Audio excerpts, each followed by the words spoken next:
Welcome to Voyager 2017, educational software about the cosmos. To start, the player will need to choose a space vehicle. You have chosen the Lava Liner. To launch the shuttle into outer space, you will have to remember these three things. Don't go too slow, otherwise you won't get out of Earth's gravitational pull. Don't go too fast, otherwise your engine will explode. Space shuttles are rockets, not engines. Engines need air to quickly push through the system and create force. Rockets do not need air to run, which is why they work so well in space, where there is no air. When flying into outer space, you will see many things. Many things. Let's start with our solar system. We are starting there because the universe is a pretty darn huge place. To understand how huge it is, think of it as like this. Our solar system is like your house, the galaxy is like your city, and the universe, well, that's like the entire United States. So let's start with our solar system. Our solar system consists of the Sun, 8 planets, Mercury, Venus, Earth, Mars, Jupiter, Saturn, Uranus, and Neptune.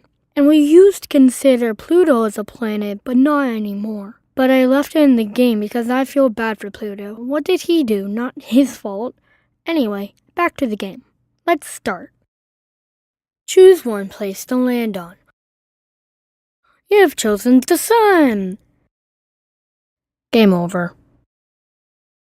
Why can't you land on the Sun? The Sun's surface temperature is around 9,941 degrees Fahrenheit. So pack plenty of sunscreen if you're planning on visiting. The Sun's core is around 24,480,032 degrees Fahrenheit. That's hot! Whoa, wait. You need a third reason after hearing that? Make a nerd choice, dude. You have chosen Neptune. Neptune is the 8th planet from the Sun and the last of the known planets. It takes Neptune 165 of our Earth years to orbit the Sun. The Earth is 93 million miles from the Sun.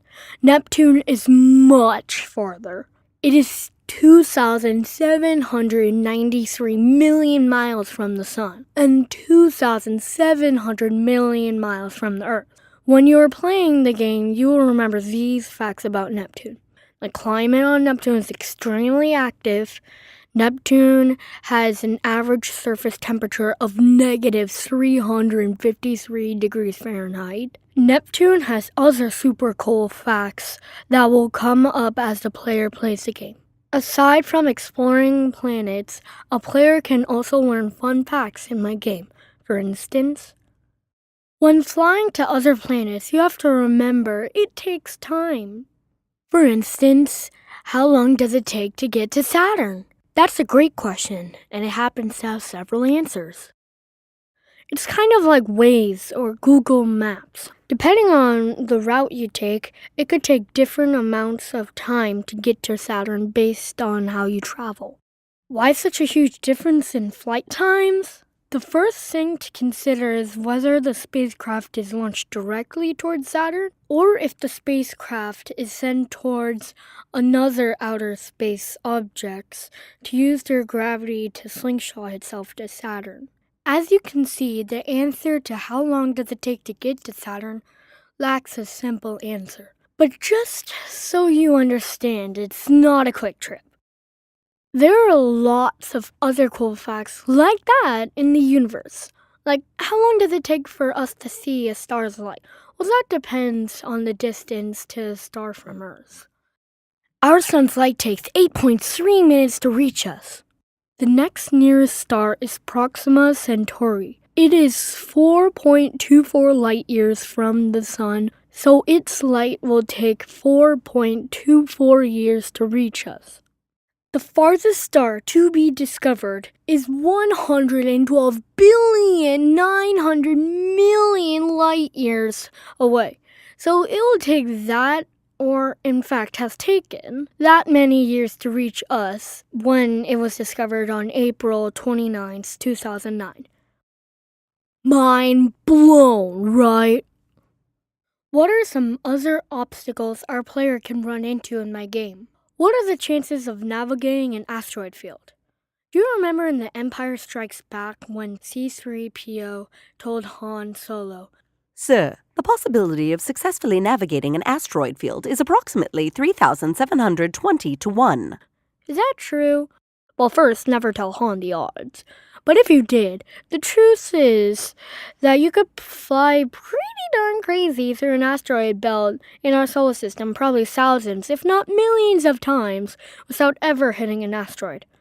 Why? Because in the real universe, asteroids are spaced out way more than they are in the movies. Asteroids are small and really far apart. It's just not as dangerous as C-3PO would have us believe. Of course, if you did run into one, it would be detrimental to your spacecraft. Like in Titanic hitting the iceberg. But thankfully, the odds are extremely tiny. Other obstacles you may encounter while flying around include a black hole. What is a black hole? Imagine a huge star burning for millions of years. As it ages, it slowly runs out of fuel. There is nothing left to burn, and the temperature of the star begins to cool down. It's now very heavy, and it begins to sink into itself. Black holes can even pull light in. Nothing can escape. If an astronaut ventured into a black hole, he would be pulled apart. And that's not all about black holes. But the player will get to that when they reach the next level of the game. Finally, you will need to bring Lava Liner back to Earth safely. For a safe return to Earth and landing, dozens of things have to go right. First, the orbiter must be maneuvered into the proper position. This is crucial. When a shuttle is coming back to Earth, the player has to remember some facts so their avatar is in one piece for the next time they play. So that's it. That's my game. This was just a taste of what a player could do. And my game could be changed so it can have levels for students from kindergarten to high school. There's so many options of where the player can go in the solar system, then as they play and learn, the following levels can take them to the galaxy and then the universe and maybe even beyond. The levels can be endless, so really your screen time can be too. Special thanks to the famous Neil deGrasse Tyson, who I ran a few ideas by when I met him. I hope you enjoyed my presentation. For more information about my idea, just ask me.